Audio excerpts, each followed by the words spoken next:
Hello class 12th students, welcome back to my YouTube channel biology classes. तो आज हम पढ़ेंगे क्लास 12th बायोलॉजी का chapter 12 that is biotechnology and its application. So please don't mind students, क्योंकि कुछ issue रहने की वजह से मैं इसको सिर्फ एज अ लेक्चर अपलोड कर पा रही हूँ। ठीक है, मैं इसका लाइव वीडियो अपलोड नहीं कर पा रही हूँ। इनफैक्ट मतलब मैं इसे शूट नहीं कर पा रही हूँ। ठीक है, तो आप लोग इसे माइंड मत करिएगा, अदरवाइज़ कोई आप लोगों के लेक्चर पे इसका इफेक्ट नहीं पड़ेगा। आप लोगों को बिल्कुल क्लियरली समझ में आने वाला है। ठीक है, सो please don't skip, must watch the full video. Okay, तो देखिए चलिए हम स्टार्ट करते हैं इसे पढ़ना। मुझे उम्मीद है आप लोग चैनल को सब्सक्राइब कर लिए होंगे, वीडियो को लाइक कर लिए होंगे, बेल आइकन प्रेस कर लिए होंगे। ठीक है, प्रेस कर लेंगे बेल आइकन तो आप लोगों के पास जो भी वीडियोस होंगी सबकी नोटिफिकेशन पहुंच जाएगी। और क्लास 9 से 12 तक के स्टूडेंट्स में शेयर कर लीजिए, CBSE board, UP board as well as ICSE board. ठीक है, जिससे कि सभी के लिए पढ़ाई में बहुत ही ईजी हो जाएगा। तो अब हमें पढ़ना है व्हाट आर ट्रांसजेनिक ऑर्गेनिज्म। देखिए बायोटेक्नोलॉजी क्या है इतना तो हमें पता है। ठीक है, तो देखिए अब हम समझते हैं बायोटेक्नोलॉजी है क्या। ठीक है, इसे हम समझ लेते हैं एंड देन हम इसका टॉपिक स्टार्ट करेंगे, that is what are transgenic organism. Okay, so let's start studying about biotechnology. देखिए अगर हम बात करें बायोटेक्नोलॉजी की, so biotechnology essentially deals with industrial scale production of bio pharmaceuticals and biologicals using genetically modified microbes, fungi, plants and animals. Biotechnology क्या है, तो ये डील करती है इंडस्ट्रियल स्केल के प्रोडक्शन पे।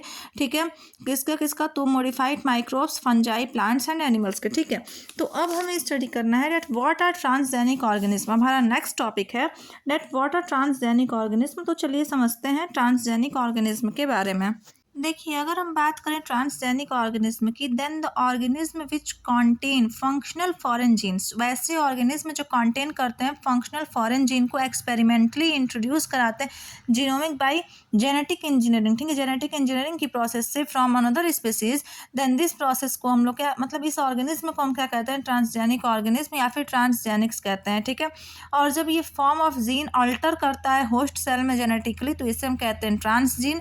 और इस प्रोडक्शन ऑफ ट्रांसजेनिक ऑर्गेनिज्म को हम कहते हैं ट्रांसजेनेसिस की प्रोसेस। ठीक है, ट्रांसजेनिक ऑर्गेनिज्म को हम जेनेटिकली मॉडिफाइड ऑर्गेनिज्म के नाम से भी जानते हैं। ठीक है, ट्रांसजेनिक एनिमल्स के बारे में, प्लांट्स के बारे में, इनफैक्ट ट्रांसजेनिक माइक्रो ऑर्गेनिज्म के बारे में भी हम चलिए स्टडी कर लेते हैं कि ट्रांसजेनिक एनिमल क्या है, ट्रांसजेनिक प्लांट्स क्या है और ट्रांसजेनिक माइक्रो ऑर्गेनिज्म क्या है।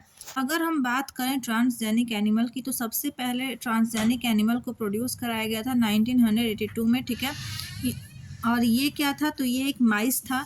ठीक है, तो देखिए ट्रांसजेनिक ऑर्गेनिज्म बहुत सारे होते हैं, जैसे कि ट्रांसजेनिक शिप होती है, ट्रांसजेनिक गोट भी होती है, transgenic cow, transgenic pig, transgenic fish, transgenic mouse, सब कुछ भी ट्रांसजेनिक होता है। ठीक है, समझ में आया। अब एक टर्म आता है डेट इज मॉलिक्यूलर फार्मिंग। तो देखिए मॉलिक्यूलर फार्मिंग क्या होता है, the method of manufacturing drugs in transgenic animals.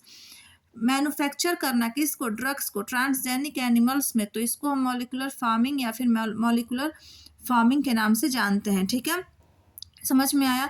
अब हमें पढ़ना है ट्रांसजेनिक प्लांट्स के बारे में। ठीक है, ट्रांसजेनिक टेक्नोलॉजी क्या करती है ना कि रैपिड इंट्रोडक्शन करती है नए नए ट्रेड्स की। ठीक है, ट्रेड्स इन द सेंस नए नए कैरेक्टर्स की। ठीक है, तो चलिए अब हम समझते हैं ट्रांसजेनिक प्लांट क्या होते हैं डिटेल में। Okay, transgenic plants. देखिए ट्रांसजेनिक प्लांट्स जो होते हैं ये इजी टू रिप्रोड्यूस होते हैं, इजी टू प्रोड्यूस होते हैं ट्रांसजेनिक प्लांट्स। ठीक है, a single cell is in most plant species can regenerate a whole plant. देखिए ज़्यादा से ज़्यादा प्लांट स्पीसीज में क्या होता है ना कि एक सिंगल सेल होता है और वही जनरेट कर देता है बहुत सारे प्लांट्स को। ठीक है, potential application for plant genetic engineering की अगर हम बात करें तो फर्स्ट होता है resistant to disease resulting from viral, bacterial and fungal infections. Okay, and second होता है can tolerate adverse environmental condition such as drought, high temperature, frost, salinity, heavy metals, etc. And third one is can produce pharmaceutically important compounds such as human insulin, interferons, hormones, blood clotting factors, etc. Fourth one is can synthesize antibodies and vaccines, and their fruits when eaten may give immunity against disease in children. Fifth one is can fix atmospheric nitrogen and exclude the need for using costly fertilizers. Sixth one is may bear flowers with new colors and long life for better ornamental prospects. May yield slow ripening fruits for longer shelf life. देखिए इसमें क्या होता है ना कि ये resistance करता है, देखिए डिजीज़ जो है जैसे कि वायरल, बैक्टीरिया, फंगल, ये सब डिजीज़ से दूर रखता है, पेस्ट से दूर रखता है, निमेटोड, इंसेक्टिसाइड ये सब से दूर रखता है, पेस्टिसाइड वगैरह से दूर रखता है। यहाँ तक ये टॉलरेट करता है एडवर्स एनवायरनमेंट कंडीशन को, ठीक है, जैसे कि ड्राफ्ट, हाई टेम्परेचर, ये सब को क्या करता है, टॉलरेट करके रखता है। यहाँ तक कि ये फार्मास्यूटिकली बहुत सारे कंपाउंड्स को प्रोड्यूस करता है, जैसे कि ह्यूमन इंसुलिन को, इंटरफेरॉन्स को, हार्मोन्स को, ब्लड क्लॉटिंग फैक्टर्स को, ठीक है। यहाँ तक कि ये सिंथेसाइज करता है एंटीबॉडी को, वैक्सीन्स को और फ्रूट्स को भी, ऐसे फ्रूट्स जो कि अगेंस्ट लड़ सके किसी डिजीज से चिल्ड्रंस में, ठीक है। और ये जो है फिक्स करता है एटमॉस्फेरिक नाइट्रोजन को और एक्सक्लूड करता है किसको, नीड ऑफ कॉस्टली फर्टिलाइजर्स को, ठीक है। ये हो सकता है कि इसमें कुछ फ्लावर्स भी हों जिसके न्यू कलर्स हों, ठीक है। इनफैक्ट ये लॉन्ग लाइफ के लिए भी रिस्पॉन्सिबल होता है फॉर ऑर्नामेंटल प्रॉस्पेक्ट्स। और ये जो है इल्ड करता है राइपनिंग ऑफ फ्रूट्स को, ठीक है, लॉन्ग शेल्टर लाइफ के लिए या फिर लॉन्ग शेल्फ लाइफ के लिए, ठीक है। ट्रांसजेनिक प्लांट की एडवांटेज समझ में आ गई, प्रोड्यूस क्यों किया जाता है ये सब समझ में आ गया, ठीक है। अब हमें पढ़ना है ट्रांसजेनिक माइक्रो ऑर्गेनिज्म क्या होते हैं। So let's start studying about transgenic micro organism. If we talk about transgenic micro organism, तो ट्रांसजेनिक ऑर्गेनिज्म, माइक्रो ऑर्गेनिज्म जो होता है इन्हें इंट्रोड्यूस करा जाता है फॉर मैनी पर्पस के लिए, ठीक है। जैसे कि सबसे पहले ट्रांसजेनिक बैक्टीरिया और यीस्ट की बात करें, जैसे इंसुलिन को नीड होता है ट्रीटमेंट ऑफ डायबिटीज़ के लिए, ठीक है, ब्लड क्लॉटिंग फैक्टर के लिए treatment of haemophilia, growth hormone की ज़रूरत होती है ट्रीटमेंट ऑफ पिट्यूटरी ड्वार्फिज्म, ठीक है। तो ये अलग अलग चीज़ों की ज़रूरत पड़ती है। Transgenic bacteria with environmental use की अगर बात करें तो accelerate the degradation of oil peels, destroy dangerous chemicals, ठीक है। ट्रांसजेनिक ई कोलाई यानी कि इशरेशिया कोलाई की अगर हम बात करें तो ये जो है इसे प्रोड्यूस कर देता है एंजाइम सेलुलोज विच हाइड्रोलाइज, ये हाइड्रोलाइज कर देता है सेलुलोज को, ठीक है। और एनेबल होता है एनिमल्स को, ठीक है, टू यूटिलाइज इंटायर फीड, पूरे फीड को यूटिलाइज करने के लिए, ठीक है। अब एक फॉर्म आता है जिसे हम कहते हैं जीन टारगेटिंग। क्या होता है, a variation of transgenic technology gene targeting, ठीक है। ट्रांसजेनिक टेक्नोलॉजी में अलग अलग दिन पे क्या होते जा रहे हैं, वेरिएशन होते जा रहे हैं, तो इसे हम जीन टारगेटिंग के नाम से भी जानते हैं, ठीक है।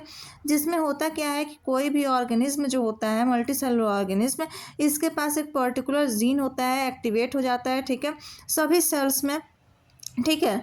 बाई ऑब्जर्विंग दीज ऑर्गेनिज्म, और इन ऑर्गेनिज्म को ऑब्जर्व करते हुए रिसर्चर्स इस बात को पॉइंट करते हैं कि that roles of particular genes, ठीक है, रोल्स क्या होते हैं पर्टिकुलर जीन्स के, इसको कौन, ऑब्जर्वर्स, रिसर्चर्स क्या करते हैं, टारगेट करते हैं, पॉइंट कर देते हैं, ठीक है। तो जीन टारगेटिंग समझ में आ गया। अब हम समझते हैं हमारा नेक्स्ट टॉपिक। देखिए फर्स्ट टॉपिक तो समझ में आ गया इस चैप्टर का, that what are transgenic micro organism. अब हमें इस चैप्टर का सेकंड टॉपिक समझना है, that what is biotechnological applications in agriculture. Biotechnology के एप्लीकेशन क्या है एग्रीकल्चर में, चलिए हम समझते हैं इसे। बायोटेक्नोलॉजिकल एप्लीकेशन इन एग्रीकल्चर की बात करें तो देखिए बहुत सारे ऐसे मेथड्स होते हैं जैसे कि रिकम्बिनेंट डीएनए टेक्नोलॉजी, जिसे हम जेनेटिक इंजीनियरिंग भी कहते हैं। तो ये इन्वॉल्व होता है ट्रांसफ़र ऑफ वन और मोर जीन में, ठीक है, from one plant to another, ठीक है। अगर हम बात करें the plant in which a foreign gene have been introduce is called transgenic plant, ठीक है। जिसमें फॉरेन जीन जो है वो इंट्रोड्यूस कराया जाता है उसे हम कहते हैं ट्रांसजेनिक प्लांट, ठीक है। टेक्निक्स बहुत सारी ऐसी होती हैं, को कल्टिवेशन जिसमें कल्चरिंग जो होता है वो recipient protoplast with purified DNA. Electroporation की बात करें तो application of electric impulse to change the porosity of protoplast so that they directly imbibe the purified DNA. और थर्ड अगर हम माइक्रो इंजेक्शन की बात करें तो डायरेक्ट इंजेक्शन होता है डीएनए को, ठीक है, विद द हेल्प ऑफ किसकी हेल्प से, तो माइक्रो पिपेट की हेल्प से, ठीक है। अब इसका हमें एक सब पार्ट पढ़ना है, that is improvement in photosynthesis. Improvement कैसे होता है फोटोसिंथेसिस में, चलिए हम इसे समझते हैं। इम्प्रूवमेंट इन फोटोसिंथेसिस, देखिए राइब्यूलोज 1,5 बाईफॉस्फेट यानी कि Rubisco is an important enzyme, ठीक है। राइब्यूलोज 1,5 बाईफॉस्फेट जो है वो बहुत ही इंपॉर्टेंट एंजाइम है for the process of photosynthesis, जो एक्ट करता है बोथ कार्बन डाइऑक्साइड पे भी और ऑक्सीजन पे भी, ठीक है। अंडर सर्टेन कंडीशन, कुछ कंडीशंस में लाइट में एंजाइम रुबिस्को जो है वो ऑक्सीजनेट कर देता है राइबोलोज बाईफॉस्फेट एंड इनहिबिट कर देता है कार्बोक्साइलेशन एज अ रिजल्ट, जिसके रिजल्ट में 25% of the fixed carbon dioxide is photo respired as carbon dioxide, ठीक है। उसके बाद क्या होता है कि it is not possible to isolate the rubisco gene. इसके बाद राइबोलोज 5 बाईफॉस्फेट यानी कि रुबिस्को जीन जो है उसे आइसोलेट करा देता है, पॉसिबल हो जाता है, ठीक है, मॉडिफाई किया जाता है अकॉर्डिंगली एंड री इंसर्ट, उसे फिर से री इंसर्ट करा देता है प्लांट्स में। क्या करने के लिए? तो मिनिमाइज करने के लिए। क्या? तो लॉस। कब? जब फोटोसिंथेसिस हो रहा होता है तब, ठीक है। को एक ऐसा जीन जो कि कंट्रोल कर लेता है रुबिस्को एंजाइम को, उसे ट्रांसफ़र किया जाता है पी प्लांट में, ठीक है, पी प्लांट से टोबैको प्लांट में। क्या करने के लिए? तो सिंथेटिक प्रोसेस को इंक्रीज, फोटोसिंथेटिक प्रोसेस को इंक्रीज कराने के लिए और हाई लीफ यील्डिंग की प्रोसेस के लिए, ठीक है, जिससे कि लीफ यील्डिंग क्या हो सके, ज़्यादा से ज़्यादा हो सके। अब हमें पढ़ना है हर्बिसाइड टॉलरेंस, ठीक है। तो चलिए समझते हैं हर्बिसाइड टॉलरेंस की टॉपिक क्या है। अगर हम बात करें हर्बिसाइड टॉलरेंस की, तो देखिए हर्बिसाइड क्या होते हैं? एक ऐसे केमिकल होते हैं जो कि किल करते हैं वीड्स को, ठीक है। जब ये केमिकल्स को स्प्रे कराया जाता है ना फील्ड में, तो ये किल नहीं करते हैं वीड्स को, बट ये डैमेज भी सिर्फ किल ही नहीं करते हैं, ठीक है। लोग समझते हैं कि ये सिर्फ और सिर्फ वीड्स को किल कर देंगे, लेकिन नहीं, ऐसा नहीं है। ये वीड्स को तो किल करते ही हैं, पर साथ ही साथ ये डैमेज कर देते हैं क्रॉप्स को, ठीक है। रिसेंट ईयर्स में जेनेटिक इंजीनियरिंग जो है ये सब बहुत ही हेल्प की है, ठीक है। देखिए हर्बिसाइड रेजिस्टेंट प्लांट जो होते हैं वो डेवलप कराया जाता है बहुत ही वे में, मतलब कुछ वेज में, ठीक है, कुछ अलग अलग तरीके से। This has been achieved by, कैसे अचीव किया जाता है? तो over production of those enzyme which are inactivated by herbicide, उन एंजाइम का ओवर प्रोडक्शन करा देना जिन्हें इनएक्टिवेट कर दिया गया है, किसके द्वारा? तो हर्बिसाइड के द्वारा। Inducing mutation resulting in the production of enzyme which are less sensitive to the herbicide, mutation resulting enzyme को क्या कर देना? इंड्यूस करा देना, जो कि प्रोडक्शन ऑफ एंजाइम के लेस सेंसिटिव होते हैं, ठीक है, by herbicide to the herbicide, ठीक है।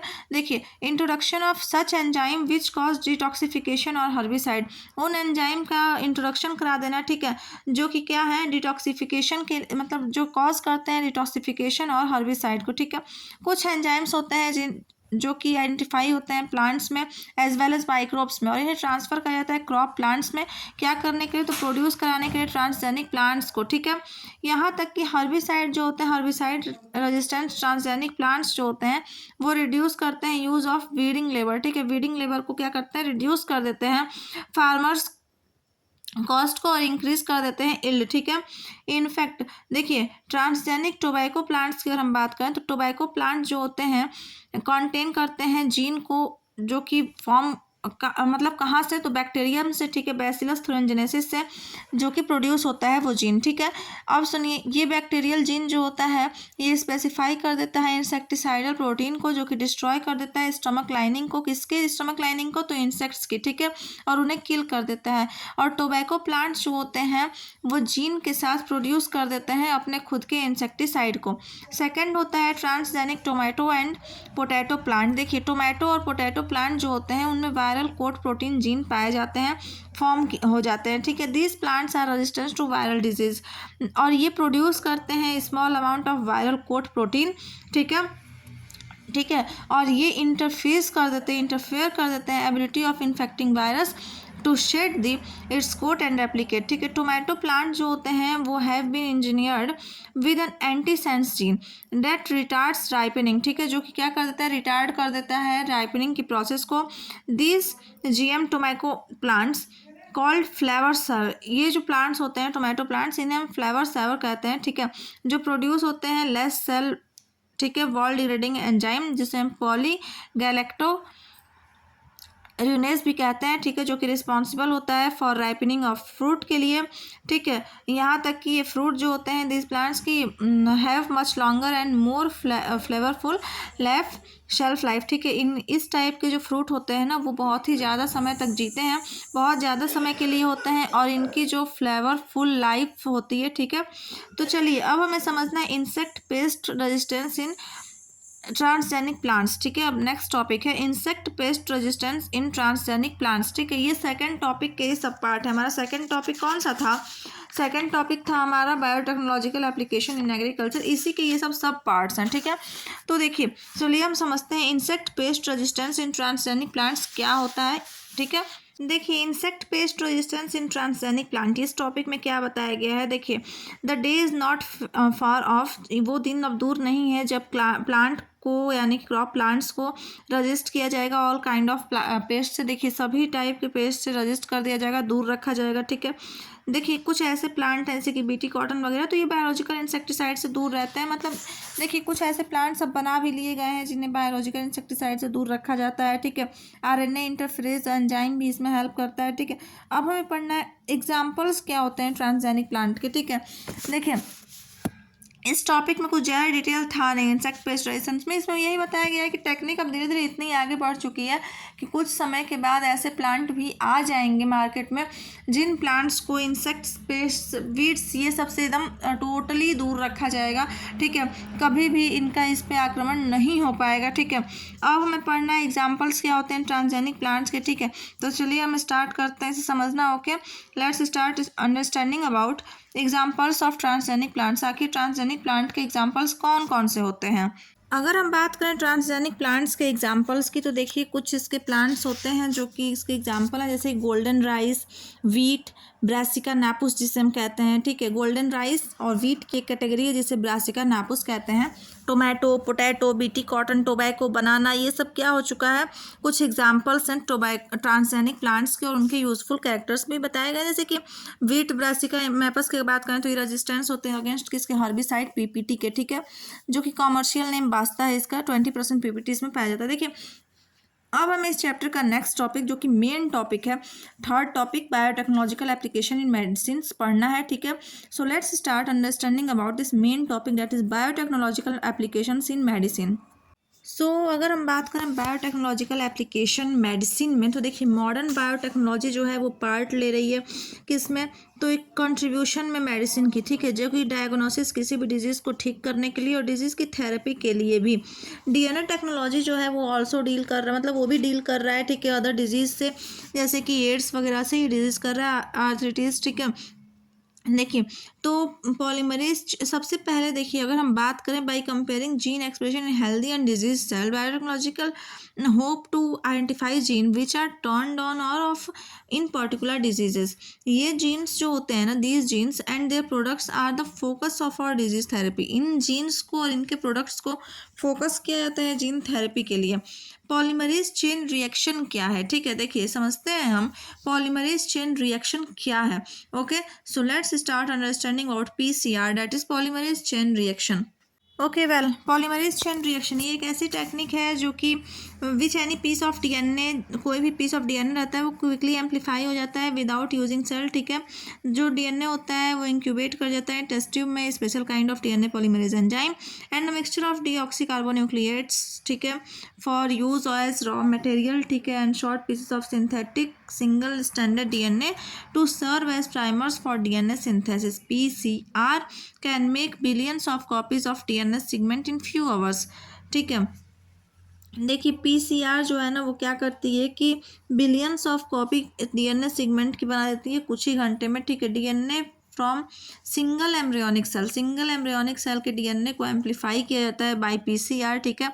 क्यों, तो रैपिड पेरेंटल डायग्नोसिस के लिए, ठीक है, जेनेटिक डिसऑर्डर को आइडेंटिफाई करने के लिए डीएनए टेक्नोलॉजी जो है वो हेल्प करती है आइडेंटिफाई करने के लिए किसी भी इंडिविजुअल को, जेनेटिक डिसऑर्डर को, ठीक है, उसके सिम्टम्स को, और यहाँ तक कि जन्म से पहले पता कर दिया जाता है, ठीक है, कि जन्म के बाद इसके सिम्टम क्या क्या होंगे, तो ठीक है ये बहुत ही हेल्प करती है। इनफैक्ट कुछ हार्मफुल रिसेसिव एलिल्स जैसे कि हीमोफीलिया और फेनिलकीटोन्यूरिया डिजीज़ के भी क्या एलिल्स को ये फाउंड करने का काम करती है, ठीक है। अब हमें समझना है फार्मास्यूटिकल प्रोडक्ट क्या होते हैं, कौन कौन से प्रोडक्ट हैं जो कि फार्मास्यूटिकल प्रोडक्ट है, इन सब के बारे में हम एक एक करके स्टडी करेंगे। Okay, so let's start studying about pharmaceutical products.